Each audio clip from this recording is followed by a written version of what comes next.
This podcast is a proud member of the Unidentified Network.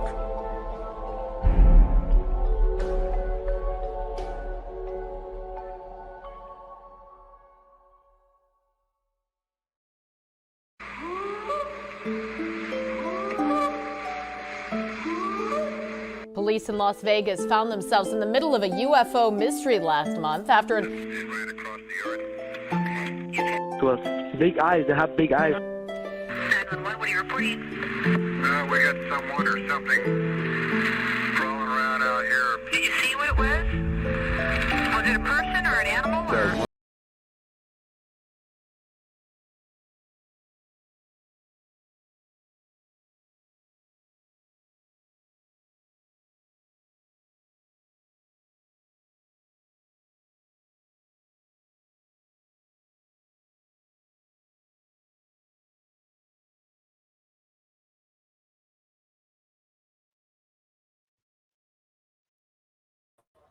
And we are back with the Mythical Legends podcast. I'm so glad to be back, and I'm back with the one and only Chris Alsford. How are you, buddy?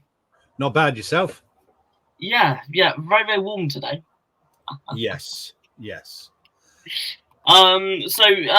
a couple of notices for you guys out there. I took a break last week due to some of the stuff going online, so I apologize for everyone who was waiting for a podcast last Sunday. I had to take a break due to other stuff going on, but we're back, and we are back with a great two guests today. So I met these two guests at a conference. When did we have it, Chris? It seems like 2 weeks ago, or maybe 3 weeks ago now. Anyway, it was the 2 or 20th. 3 weeks ago. 3 weeks. 20th, wasn't it? 20th of July. Yeah. So these guys run a podcast called Myths and Mysteries, and we're going to get them on, and we are going to have a great laugh. So I proudly present to the stage Myths and Mysteries, Josh and Ed. Hello. How we doing? How are you guys? Yeah, not too bad, mate. Yourself? Yes, very, very well. And very, very excited to have a laugh with you guys. Yeah, brilliant. No worries. So I'm going to dive right in, and I'm going to start with the question: how did you guys get into the world of cryptozoology? So I want to hear from both of you. So you choose who goes first. Yeah. Well, I'll go first because Yeah. out of the two, I'm the cryptozoologist. But for me, it started really when I was a little kid, and I loved dinosaurs. And then hearing about Nessie, there's a possibility there's a real life dinosaur alive still, and so that got me hooked. And it kind of like dwindled down till recently, till 2020 when COVID happened, and I was just bored. I just want, you know what I mean? Because I was stuck at home. So I was just looking through things. So I thought, and then Nessie documentary come up, and then I heard the word cryptozoology. So I'm like, well, what's this? And then I looked into it, and then it was all stuff about Bigfoot. I mean, I've always heard of Bigfoot and everything, but yeah, going into Bigfoot, Chupacabra, and then a whole plethora of different cryptids. And then that was it. I was hooked completely. And then, yeah, I've been on the winding world ever since. Once you go down that rabbit hole, there is no coming out. No, and I'll tell you, it's the best mistake. Would you call it a mistake? It's the best thing I've ever done. I love it. Absolutely love it. Yeah, but I mean, for me as well, I never really heard about the word cryptozoology or cryptids or anything like that. Obviously, growing up, I heard of Nessie, I heard of Bigfoot. I didn't really put two and two together at all. No. And then it was, for me personally, I was playing a video game called Until Dawn, and that featured a Wendigo in it. And again, I thought they just created that on the spot. I thought that was just a character they designed. And then when you started talking about cryptids and all that sort of stuff, and then you mentioned the Wendigo, and I'm like, hang on a minute. And again, put two and two together, and it just both of the lines just went perfect. Yeah, pretty much. So you guys seem like a very, very perfect match. And when I met both of you at the cryptid conference you went. And, I don't think my wife would be very happy with that. may I just point out, Chris, that is a wonderful dog. That is. It's a Yes. cutie. This is Danger Dog. She has bitten everybody I know. Pensioners, children, me, it doesn't matter. She will bite you, but she has calmed down a lot now since she settled down. She Ukrainian evacuee, this one. Oh. Yeah. And look at it. On the plus Absolutely enormous ears. Yeah. On the plus side, with her biting everyone, it means she doesn't discriminate. Absolutely no Every discrimination whatsoever. Every cloud. Yeah. Oh, no. So, moving on then. So, you guys have started a podcast. So, what kind of inspired you guys to start a podcast? Well, actually, it was one of our closest friends, Lewis. He, because again, like Ed said, he's always talking about cryptozoology and that. And for me personally, I'm more down the conspiracy side of things. And then we've also both got an interest in like true crime and UFOs, paranormal, the works. Yeah. And you was around Lewis's, weren't you? Yes. And just talking, and he come up with the idea and said, I think you and Josh should start a podcast. And I was just, I can't remember what I was doing, but then I got a message from Ed just saying, do you fancy starting a podcast? And I'm like, yeah, all right, why not? A few months later, we sort of basically just forgot about it. Yeah. And then we met up and was like, you know what, should we actually just do it? Yeah. And then it just ball rolled from there. It was like, right, where are we going to do it? How are we going to do it? What's the name?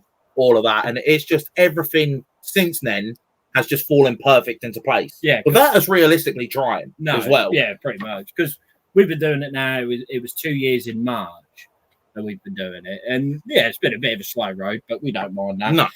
We've always said we don't care if no one listens to the podcast. You know, we just like talking rubbish, so we just go along with it. And if anyone listens, it's a bonus. So,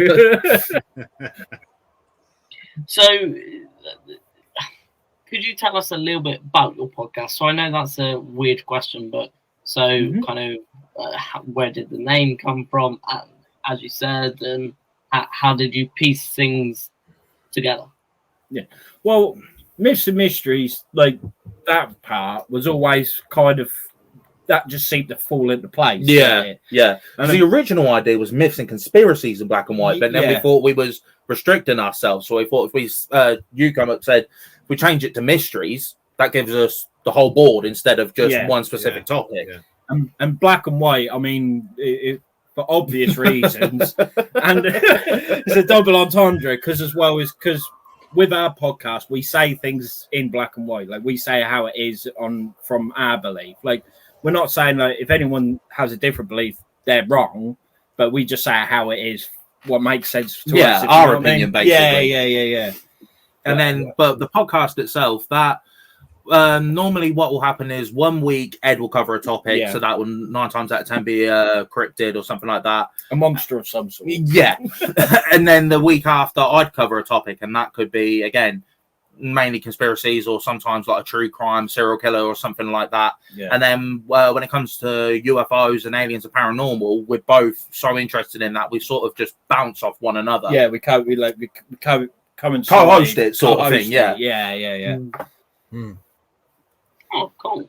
Have you, and just out of complete interest, have you done a JFK episode? I have indeed. Yeah, we need to catch up at some point.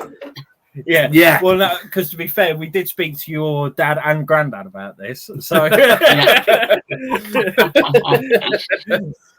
do you want to jump in with anything, or are you free to be? You did a live podcast from the conference. Yes. And that looked good. And I'm just wondering, when you did your first podcast, what were you discussing on that one?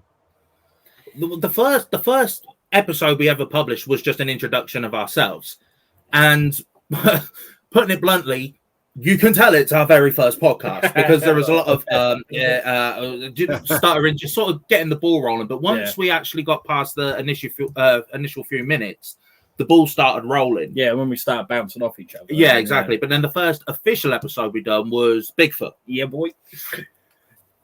I had to do it for us, didn't I? I had to do it for us. Because as well, funny story. Because after we had everything organised and everything, we was like, right.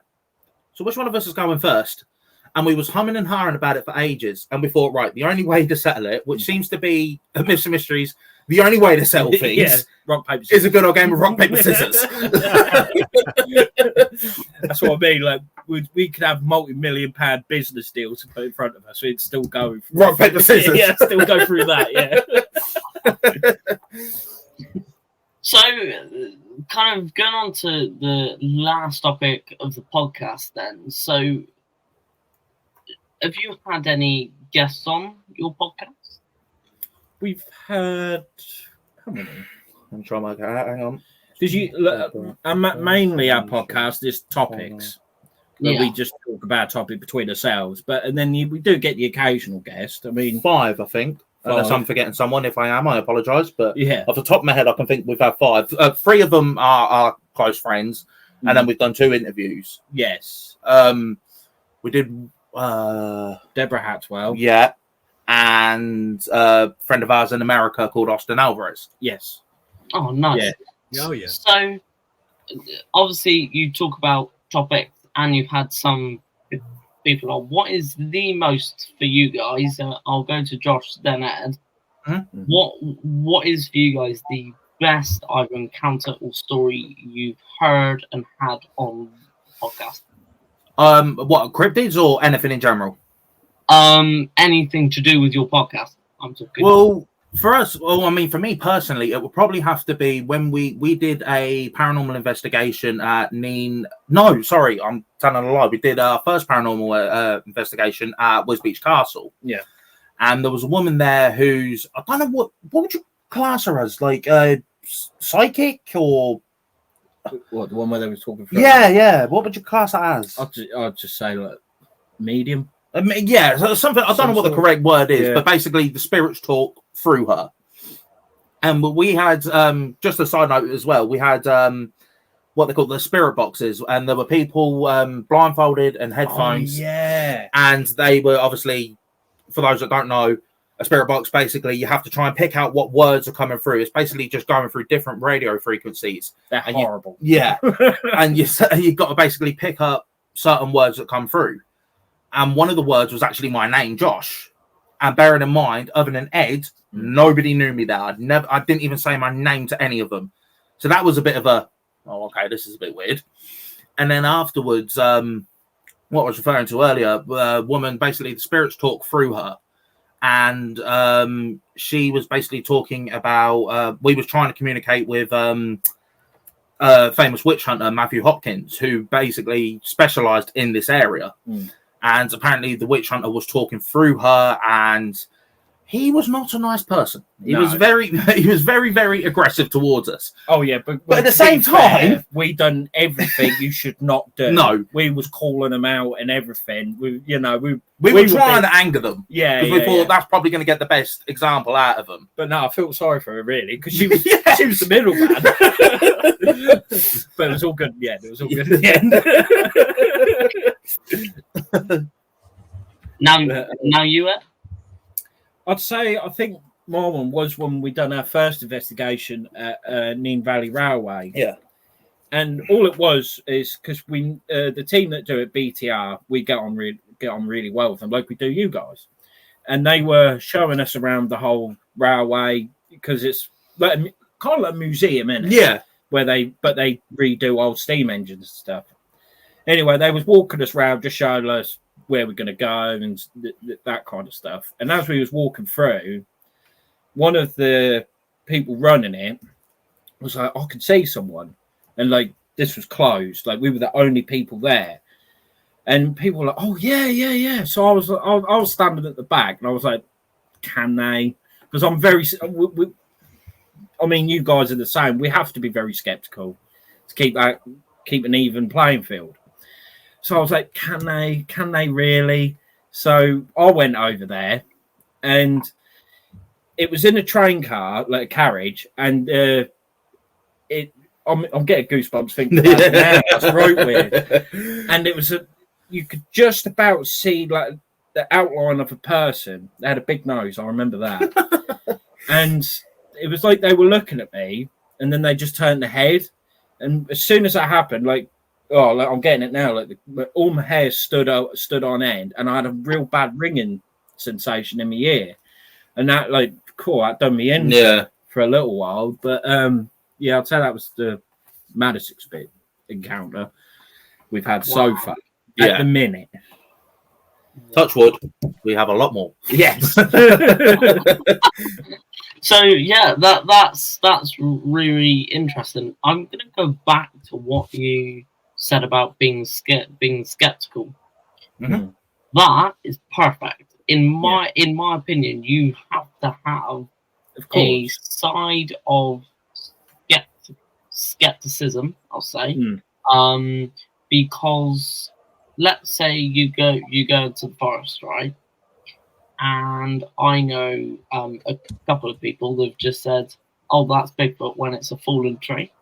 I find tree structures and everything. I a lot of the time I always put them out of the way because it's a lot of them. I'm not saying all of them, but a lot of them can be so easily done by a person or even like a couple of people that I disregard a lot of tree structures and stuff like that. It has to be something spectacular for me to be like, I don't know actually. But going on I'm sorry. No, go on.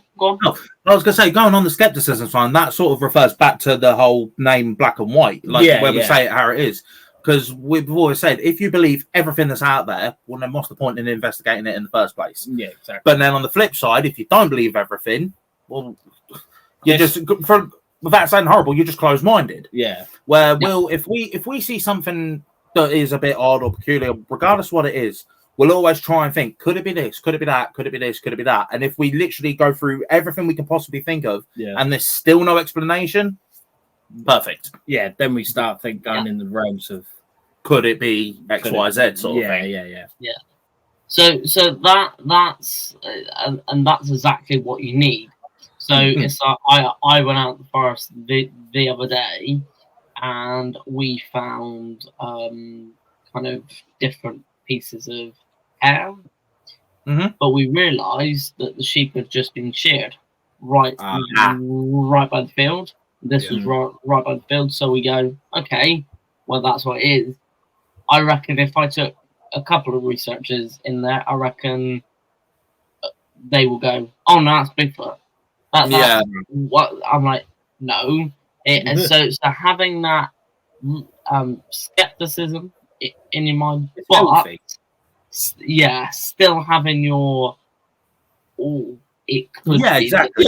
Because it's giving you that like the fizz. It gives you that excitement to keep going. Because if you disregard it completely, everything, even if you can't explain it, if you disregard it all, you're just going to get bored of it and you're going to stop.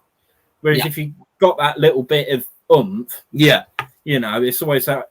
It's like being a fisherman. Like you'll always want to go to catch that bigger fish. Kind of thing. Yeah. So to everyone out there, we're going to take a very, very short break, and a very, very funny advert is about to come up. I know Chris knows exactly what's about to come up, and then we will see you after the break.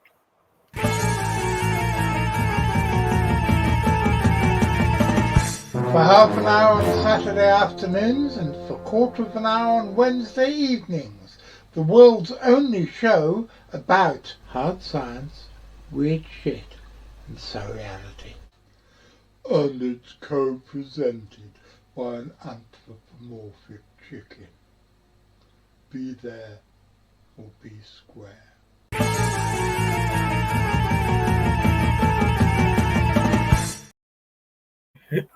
I watched you, Josh, on the screen. I watched you spit out your drink on the side. I did not see that coming in the slightest. Oh my god! That's quality. Yeah, that is the only piece of swearing I have in this show. But has to be in there because that's so funny. That's so funny. Every time me and Chris just sit there going, Yeah. What? We don't even understand it, but it's, just funny. It's just funny. What man? I think he is quality. I can't. we have eaten on him, didn't we? Yeah. Yeah, you did. Because I wheeled him over you. That was brilliant. Yeah. To be fair, I think 95% of the guests we had on the live one is thanks to you. Yeah. So.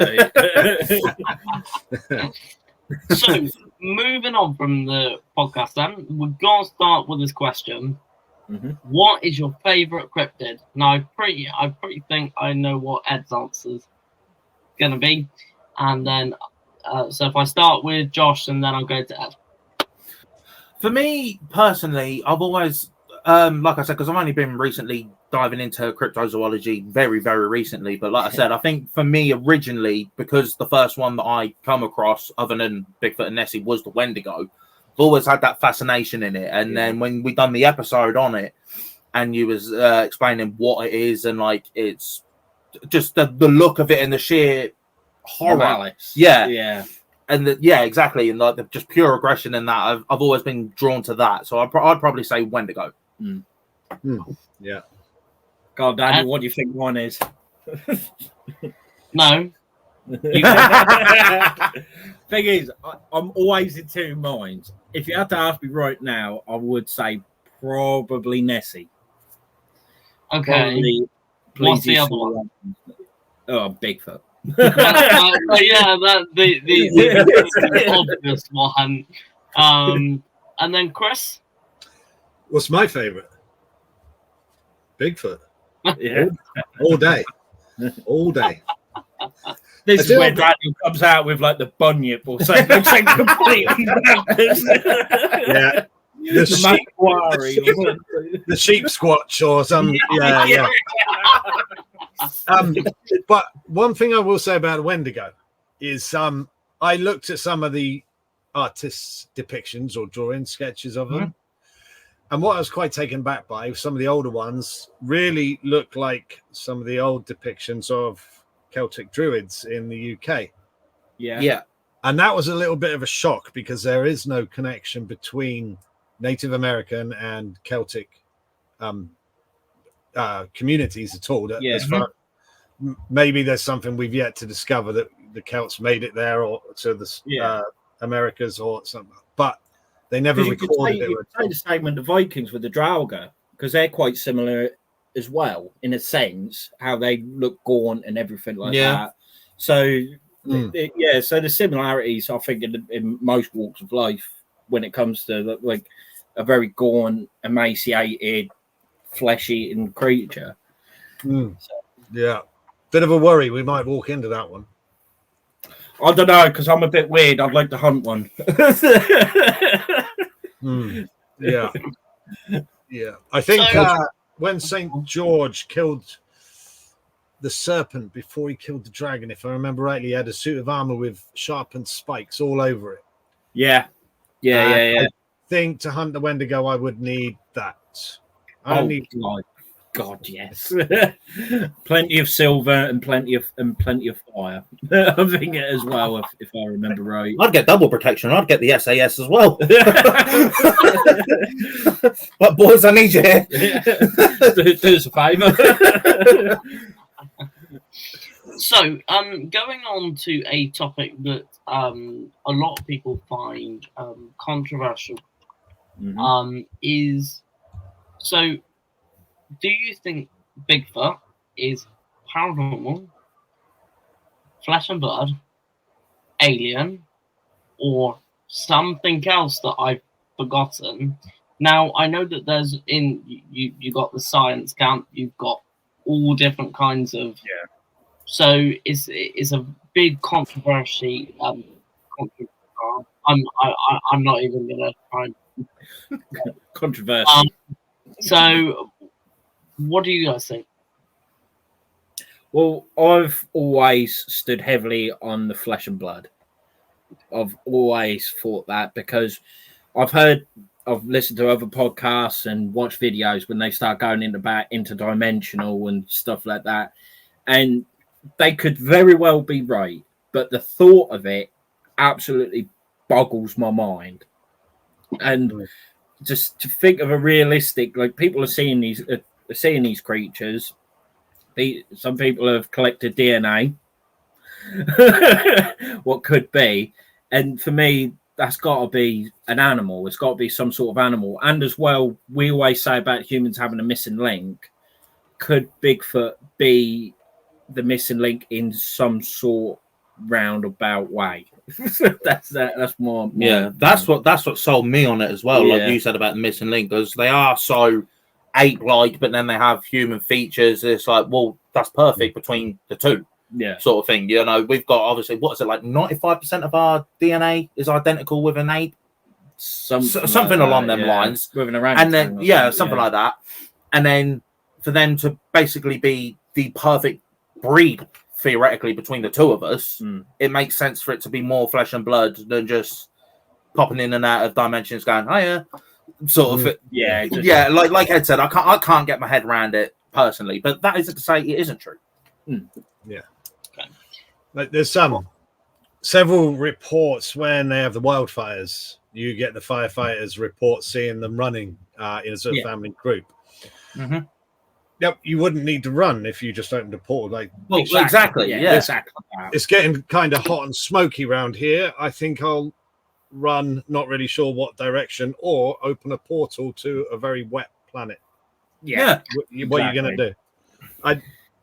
I'm with you guys. I'm very skeptical of the portal thing, but I'd be open to be persuaded. Exactly. Yeah. Sorry, Chris. So again, I'm with you guys 100%. But to everyone that is listening now, my views have always been and will always be, I am believing flesh and blood, because from my personal findings and that, I believe it's flesh and blood. I'm not talking about the DNA. I'm talking about all the other stuff. Mm-hmm.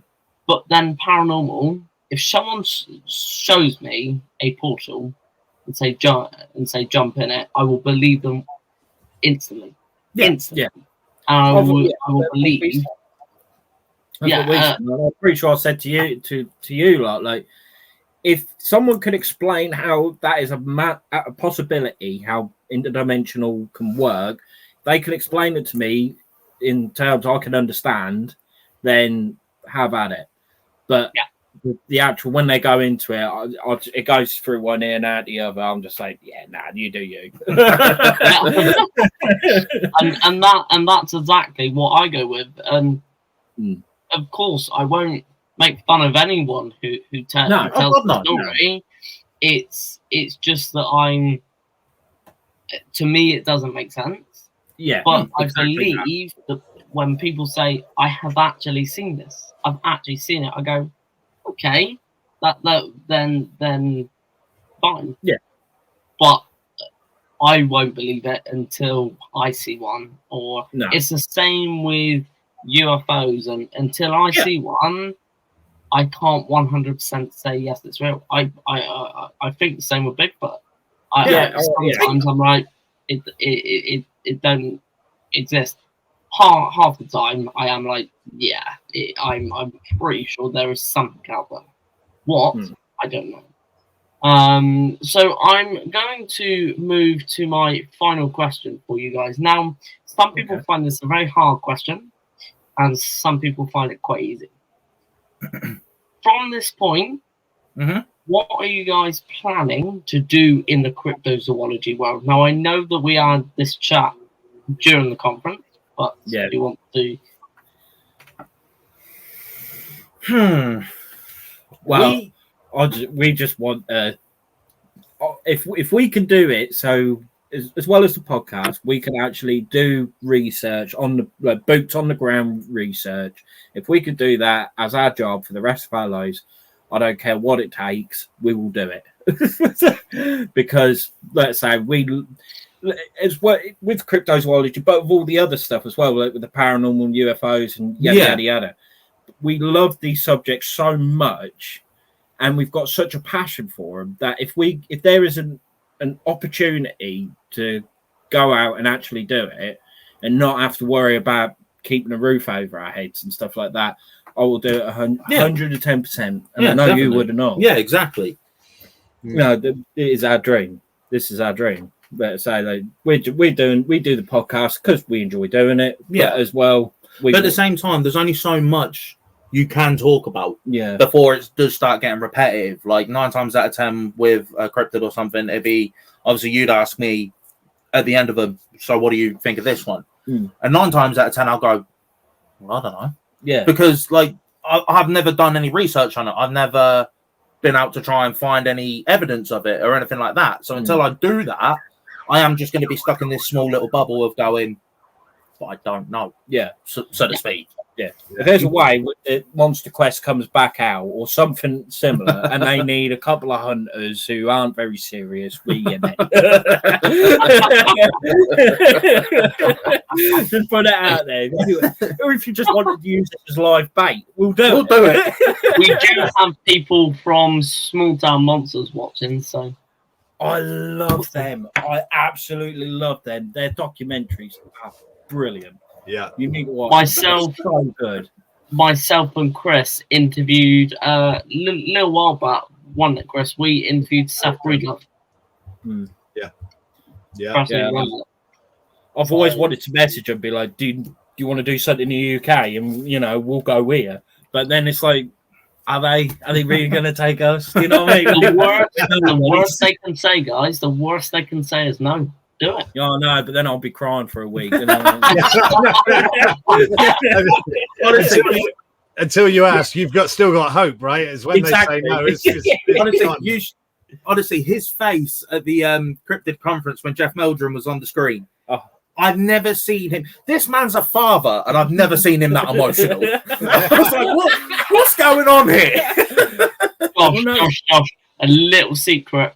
The photographer got a photo of it, so don't worry. Yes. Don't worry, my eyes are everywhere. That's the end of my career then, isn't it? But no, it's because I've followed Jeff Meldrum ever since I started going back into cryptozoology and that. And when you think of Bigfoot and like researchers of Bigfoot, he is always top of the list for me anyway, because he is topped off. You're mumbling now. Jeff, if you ever listen to this, I love you. I know that Chris felt the same way when you talked to him. There was one point where I did a meeting with Jeff Meldrum and Chris could have been on it, and he's like, "Oh no, I'm stuck at work," and you, let's just say a couple of words came out your mouth. Let's say that. It wasn't as straightforward as "I'm stuck at work, Daniel. I'm afraid I can't make it," was it? No. A little more convoluted than that, yeah. Always the way, though. Always the way. You have something that you so desperately want to do, like whether it's a dream or whatever, and life just goes, "Ha, that's what you think." Every time. Yeah. 100%. Yeah. But my whole theory is to follow exactly what you guys say, and I'd hire you to be my hunters and whatnot, and all I